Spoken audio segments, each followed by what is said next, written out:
ہوتے ہیں اور جاتے ہیں اور جا کر کے وہاں سے خریدنے کی کوشش کرتے ہیں، اس رعایت سے فائدہ اٹھانے کی کوشش کرتے ہیں۔ بعض وقت ایسا ہوتا ہے کہ بڑے جذبے کے ساتھ وہاں پہنچتے ہیں، لیکن اعلان کے مطابق وہاں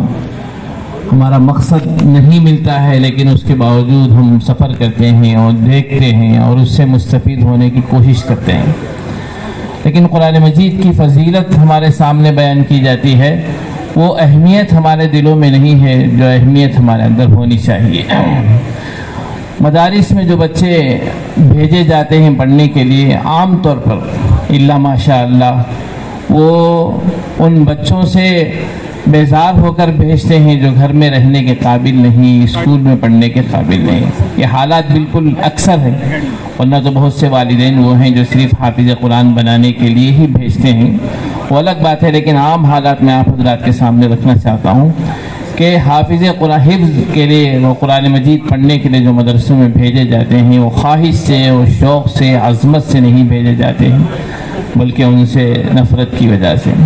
اور اگر حافظ ہو جائے بچہ اور سب کچھ ہو جائے تو اس کے باوجود بھی ہمیں ایک فکر ہمارے ذہنوں پر یہ طاری رہتا ہے کہ اس بچے کا مستقبل کیا ہوگا، وہ آگے چل کر کے کیا کرے گا، اس کی زندگی کیسے گزرے گی۔ یہ ساری باتیں ہمارے ذہنوں میں رہتے ہیں، اور اس کے رہتے ہوئے عام طور پر ہم لوگ یہ چاہتے ہیں کہ کچھ تجارت کر لیں یا پھر کوئی ایک ملازمت کے ساتھ دوسری ملازمت کریں، اس طرح کے خیالات ہوتے ہیں۔ ان سب خیالات کی وجہ یہ ہے کہ قرآن مجید جو ہمارے پاس ایک بہترین دولت، بلکہ سب سے بڑی دولت، اس سے بڑی دولت کی ہم کوئی مثال پیش نہیں کر سکتے، ہم بتا نہیں سکتے، ایسی دولت ہمارے پاس ہے، لیکن ہم اس کی قدر ہمارے دلوں میں نہیں ہے۔ حدیث میں آتا ہے، رسول اللہ صلی اللہ علیہ وسلم فرماتے ہیں کہ جس کو اللہ تعالیٰ قرآن مجید کی دولت سے نوازے اور پھر قرآن مجید کے علاوہ دنیا کی کسی اچھی چیز جس کو وہ سمجھتا ہے اس کی طرف اگر اس کی رغبت ہو، اگر اس کی خواہش ہو، تو اس نے قرآن مجید کی ناقدری کی۔ تو حضرات علماء اکرام ہوں یا پھر دوسرے حضرات ہوں، عام طور پر اس کی اہمیت ہمارے دلوں میں کمی ہے۔ ہماری کوشش اس بات کی ہونی چاہیے کہ ہمارے دلوں میں قرآن مجید کی اہمیت آئے، اس کے لیے ہم کیا کر سکتے ہیں، کس طرح سے اس کو سمجھا سکتے ہیں، اور لوگوں کے دلوں میں اس کی اہمیت کس طرح سے بٹھا سکتے ہیں، ہم اس کو سوچنے اور اس بارے میں کوشش کریں۔ مثال طور پر اب مکتب کا مسئلہ ہے، مکتب بڑی کوششوں کے ساتھ ہر جگہ اس کو جاری کیا جاتا ہے، لیکن جب اسکولوں کے حالات کبھی ہنگامی حالات آتے ہیں تو سب سے پہلے مکتب کو چھوڑ دیا جاتا ہے کہ مکتب تو بعد میں پڑھ لیں گے، اب آپ امتحانات کی تیاری ہے اس لیے اس میں تیاریاں کریں گے۔ تو پوری توجہ، پوری ترجیح، پوری اہمیت قرآن کے علاوہ سب چیز کو دی جاتی ہے۔ اگر قرآن ترجیح نہیں دی جاتی ہے تو قرآن مجید کو نہیں دی جاتی ہے۔ اس کی سب سے پہلی وجہ یہ ہے کہ خود ہمارے دلوں میں اس کی اہمیت نہیں ہے۔ اس اہمیت کے نہ ہونے کی وجہ سے ایسے موقع پر ہم جس چیز کو ترجیح دیتے ہیں وہ دنیا کی چیزیں ہوتی ہیں، اور آخرت کی اور قرآن مجید اور اللہ تعالیٰ کی جو بہترین کتاب ہے، وہ عظمت کتاب ہے، اس کی توجہ نہیں دی جاتی۔ حدیث میں آتا ہے، قرآن مجید کی آیت ہے، وَاصْبِرْ نَفْسَكَ مَعَ الَّذِينَ يَدْعُونَ رَبَّهُمْ بِالْغَدَاةِ وَالْعَشِيِّ يُرِيدُونَ وَجْهَهُ وَلَا تَعْدُ عَيْنَاكَ عَنْهُمْ تُرِيدُ زِينَةَ الْحَيَاةِ الدُّنْيَا وَلَا تُطِعْ مَنْ أَغْفَلْنَا قَلْبَهُ عَنْ ذِكْرِنَا وَاتَّبَعَ هَوَاهُ وَكَانَ أَمْرُهُ فُرْطًا۔ واقعہ آپ حضرات جانتے ہیں کہ رسول اللہ صلی اللہ علیہ وسلم نے ایک مرتبہ مکے کے سردار، بڑے بڑے عمرا جو حضور صلی اللہ علیہ وسلم سے ان لوگوں نے یہ درخواست کی کہ ہم آپ کے پاس آنا چاہتے ہیں اور آپ کی مجلس میں بیٹھنا چاہتے ہیں، لیکن آپ کی مجلس میں ایسے لوگ ہوتے ہیں جن کے ساتھ بیٹھنے کو ہم پسند نہیں کرتے۔ حضرات صحابہ اکرام میں بہت سے صحابہ وہ تھے جو غریب سمجھے جاتے تھے اور معاشرے میں ان کا کوئی مقام نہیں تھا۔ اسلام میں داخل ہونے والے بہت سے حضرات ابتدا میں ایسے ہی تھے، تو غریب حضرات جن کو ان کے معاشرے میں کوئی مقام نہیں ہوتا تھا، غلام لوگ جو اپنے آقاؤں کے تلے دبے رہتے تھے، ایسے سب لوگ اسلام کے اندر داخل ہوئے تھے، اور وہ لوگ رسول اللہ صلی اللہ علیہ وسلم کی خدمت میں حاضر رہتے تھے۔ تو مشرکین جو بڑے بڑے سردار تھے وہ حضور صلی اللہ علیہ علیہ وسلم سے یہ خواہش ظاہر کی کہ ہم آپ کے دربار میں آنا چاہتے ہیں اور آپ کی باتوں کو سننا چاہتے ہیں، لیکن جب آپ کے پاس ہم پہنچتے ہیں تو ایسے لوگ رہتے ہیں معاشرے کے کمزور افراد، کم ترین افراد ہوتے ہیں، ان کے سامنے ہم کو بیٹھا نہیں جاتا، اگر وہ نہ رہیں تو ہو سکتا ہے کہ ہم آپ سے سنیں۔ آپ جانتے ہیں کہ رسول اللہ صلی اللہ علیہ وسلم کو لوگوں کے اسلام میں داخل ہونے کی کتنی خواہش رہتی تھی، اس لیے رسول اللہ صلی اللہ علیہ وسلم کے دل کے گوشے میں یہ خیال ہوا کہ کچھ وقت ان لوگوں کے لیے خاص کر دیں، وہ آ کر کے بیٹھیں اور ان کے سامنے ہم کچھ بات کر سکیں۔ آپ صلی اللہ علیہ وسلم کی یہ خواہش اس لیے نہیں تھی کہ ان کے عمرہ کی عمارت سے یا ان کی ان کی دولت کی وجہ سے نہیں تھی، بلکہ حضور کی خواہش یہ تھی کہ کوئی نہ کوئی ایک فرد، ایک امیر، ایک رئیس اگر اسلام میں داخل ہو جائے تو پھر اس کی وجہ سے اسلام کو بہت مدد ہوگی، اسلام کو بہت سہارا ہوگا۔ اس خواہش میں بھی رسول اللہ صلی اللہ علیہ وسلم کی خواہش صرف یہی تھی کہ اسلام کا فروغ ہو اور لوگوں کے اندر مسلمانوں کو سہولت ہو، یہ رسول اللہ صلی اللہ علیہ وسلم کا مقصد تھا۔ لیکن رسول اللہ صلی اللہ علیہ وسلم کو اللہ تعالیٰ نے اس بات سے منع فرما دیا، بلکہ دراصل یہ ان امیروں کو اور ان رئیسوں کو اور ان قریش مکہ کے اشراف لوگوں کو اللہ کی طرف سے یہ تنبیہ کرنی تھی کہ آپ کے لیے کوئی خصوصی مقام ہمارے پاس نہیں ہے، خصوصی مقام ان لوگوں کے پاس، ان لوگوں کو ہے ہمارے پاس جن کے کپڑے پھٹے ہوئے ہوں لیکن ان کے دل میں ایمان ہو، جو دیکھنے میں کمزور نظر آئیں لیکن وہ قرآن مجید کی تلاوت میں لگے ہوئے ہوں، اور ان کا مقام کوئی نہ ہو لیکن ہمارے پاس ان لوگوں کا مقام ہے جن کے دل ہماری طرف متوجہ رہتے ہیں اور جو کرتے ہیں ہماری رضامندی کے خاطر کرتے ہیں، یریدون وجہ۔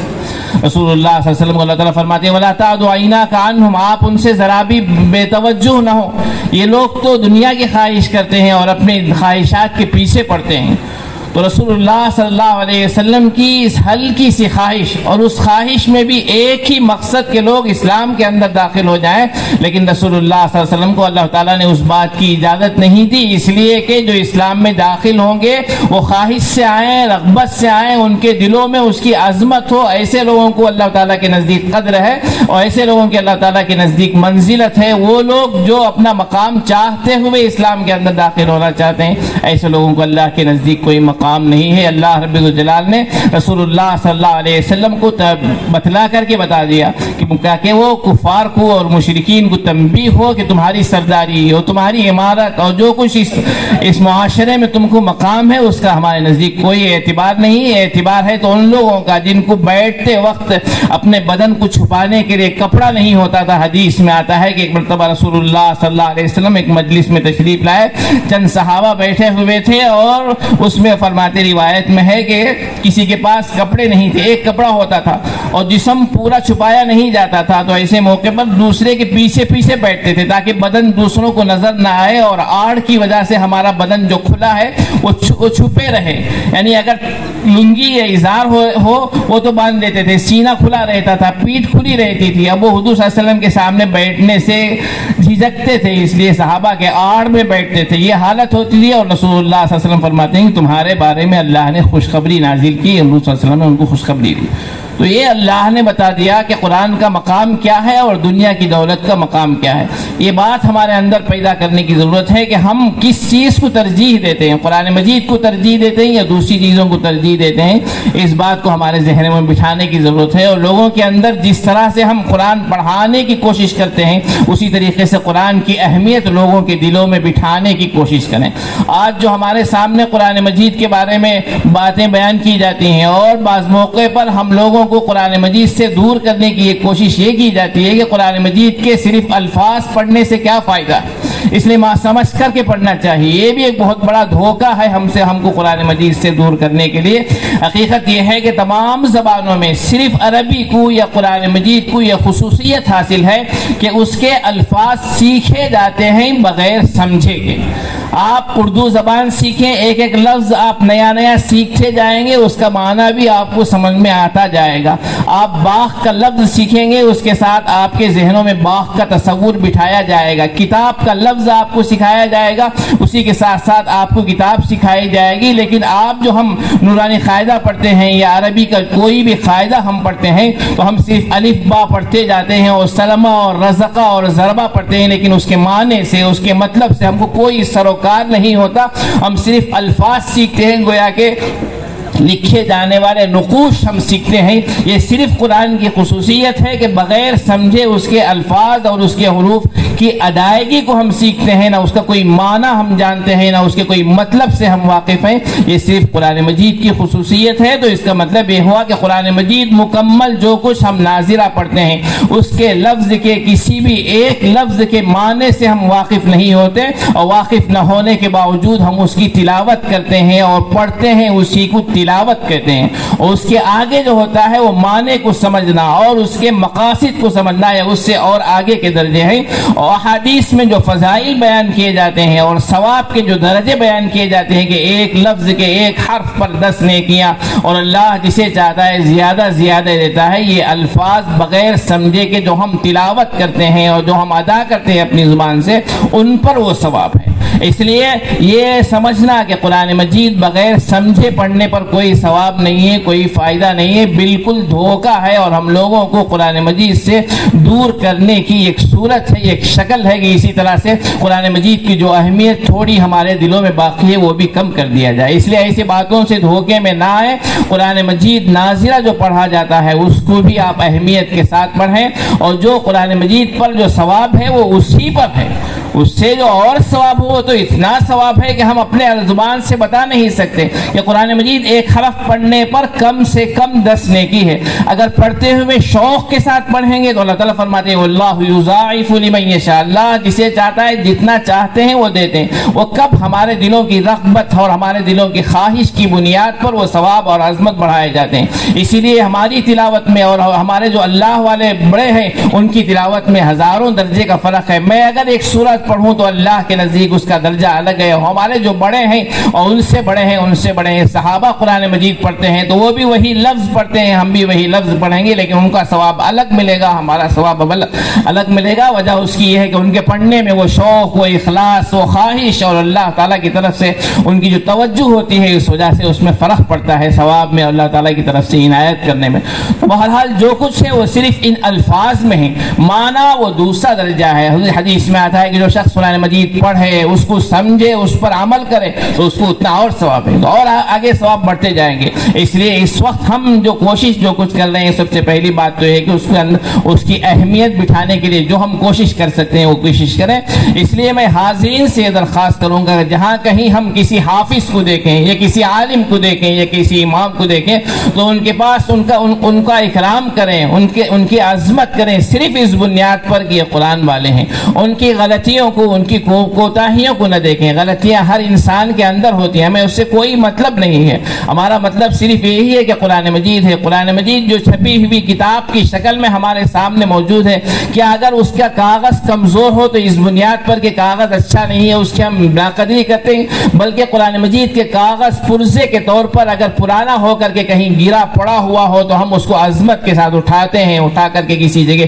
حفاظت کے ساتھ رکھتے ہیں۔ حالانکہ اس کاغذ کے اعتبار سے اگر دیکھا جائے تو اس کی کوئی قیمت نہیں ہوتی، وہ جلانے کے بھی قابل نہیں ہے، کہیں پھینکنے کے قابل، لیکن چونکہ اس میں قرآن مجید کا ایک لفظ اس میں لکھا جا چکا ہے، اس بنیاد پر اس کی عظمت کرتے ہیں۔ تو اسی طریقے سے ہم جو جس مومن بندے کے دل میں قرآن مجید ہو، حفظ کیا ہوا ہو، عالم ہو، اس کا اکرام کرنے کی کوشش کریں، اس کی قدردانی کریں، اور جہاں تک ہو سکے اس کے ساتھ ایسی عظمت کے ساتھ پیش آئیں کہ اس کی وجہ سے خود اس کے اندر بھی قرآن مجید کی عظمت ہو، اور لوگوں کو اس بات کا اندازہ ہو جائے کہ اس کا جو کچھ اعزاز ہو رہا ہے وہ صرف قرآن مجید کی وجہ سے اعزاز ہو رہا ہے۔ تو اہمیت پیدا کرنے کی ضرورت ہے قرآن مجید کے سلسلے میں، اور جب ہمارے اندر قرآن مجید کی اہمیت پیدا ہو جائے گی تو پھر کسی چیز کی کوئی اہمیت نہیں رہے گی۔ حدیث روایت میں آتا ہے کہ عمر رضی اللہ تعالیٰ عنہ اپنے زمانے خلافت میں ایک صحابی جو بہت بڑے شاعر تھے، عربوں میں ویسے بھی شاعری بہت آسان بات تھی، لیکن بہت سے شعراء وہ ہوتے تھے جن کا کلام لوگ سننے کے خواہش مند رہتے تھے، ان سے درخواست کر کے سنتے تھے۔ ایک صحابی سے عمر رضی اللہ تعالیٰ نے درخواست کی کہ آپ جو اس سے پہلے کلام اور اشعار پیش کرتے تھے وہ ہم کو سناؤ۔ تو صحابی نے عرض کیا کہ امیر المومنین، قرآن مجید پڑھنے کے بعد سے کسی کلام میں کوئی لذت، کوئی لطف ہمارے اندر باقی نہیں رہا ہے،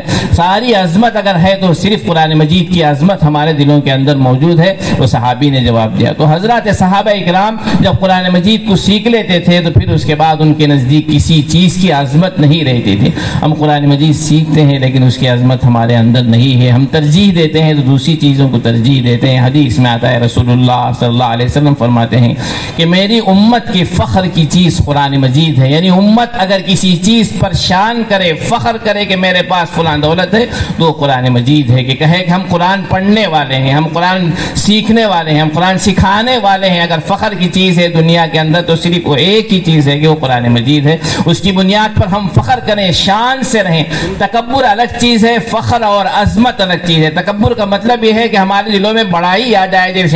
شیطان کے اندر تکبر آ گیا تھا اس کی اپنی عبادت اور علم کی بنیاد پر، اس کو تکبر کہتے ہیں. باقی جس کو قدردانی کہتے ہیں اس کا مطلب ہے عظمت ہے. ہم خود اپنے دلوں میں اس بات کو پیش نظر رکھیں کہ ہمارے دلوں میں کلام ہے. سورہ فاتحہ اگر یاد ہے تو اس پر بھی ہم خوش ہوں کہ مجھے سورہ فاتحہ یاد ہے. کوئی چھوٹی سورت یاد ہو تو اس پر بھی ہمارے دلوں میں عظمت رہے کہ مجھے فلاں سورہ یاد ہے. میں مسلمان ہوں، میں قرآن مجید پڑھتا ہوں، تو میں قرآن مجید ہمارے لیے سب سے بڑے فخر کی چیز ہے. تو حضور صلی اللہ علیہ وسلم فرماتے ہیں کہ میری امت کے لیے اگر شان کرنے اور تفاخر اور فخر کرنے کی کوئی چیز ہے تو قرآن مجید ہے. تو قرآن مجید کی سلسلے میں ہم جو خاص طور سے اس وقت کوشش کرنے کی ضرورت ہے کہ وہ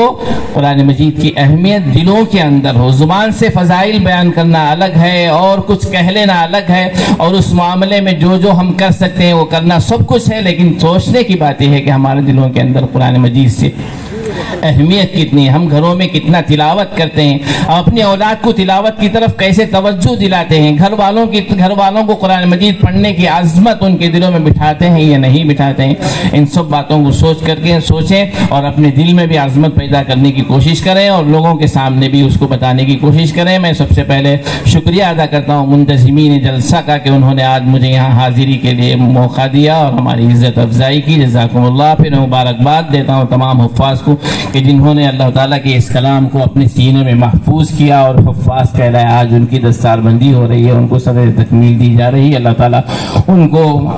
عمدہ حافظ اور پختہ حافظ بنایا. ان کے والدین کو بھی مبارکباد دیتا ہوں کہ اللہ انہوں نے اپنے بچوں کو حافظ بنایا. ان کے ساتھ گزارش ہے حفاظ سے، ان کے والدین سے، سرپرستوں سے گزارش ہے کہ حفاظ بھی اس نعمت کی قدر کریں، اور والدین سے بھی گزارش ہے کہ اپنے بچے کے بارے میں مطمئن رہیں کہ اس کے پاس اللہ کا کلام ہے، وہ انشاءاللہ اپنی وفات تک وہ مطمئن رہے گا. روزی روٹی کے سلسلے میں کبھی کوئی فکر کرتے ہوئے ایسا کام نہ کریں جو قرآن مجید کی عظمت کے خلاف ہو. بزرگوں کے حضور میں نے چند باتیں عرض کی ہیں، اس میں جو کوتاہی ہو میں آپ سے سب سے معذرت چاہتے ہوئے اپنی بات کو ختم کرتا ہوں. اللہ تعالیٰ سے دعا کرتا ہوں کہ ہم تمام مسلمانوں کے دلوں میں اللہ تعالیٰ قرآن مجید کی عظمت اور اس کی اہمیت پیدا ہونے کی توفیق عطا فرمائے. آمین. وآخر دعوانا الحمدللہ رب العالمین. جزاک اللہ احسن الجزا. حضرت قاری صاحب دامت برکاتہ نے ہمارے دلوں کے اندر جو عظیم غفلت ہے قرآن کریم اور دینی علوم اور دنیاوی علوم کو دونوں کے درمیان میں تقابل کیا جاتا ہے اور کمپیئر کیا جاتا ہے، تو ہم دینی علوم کو، قرآنی علوم کو دنیاوی علوم کے پیچھے ڈال دیتے ہیں، اور دنیاوی علوم کی قدر و منزلت ہمارے دلوں کے اندر گھر کر گئی ہے. اسی عظیم غفلت سے حضرت والا دامت برکاتہ نے پردہ اٹھایا.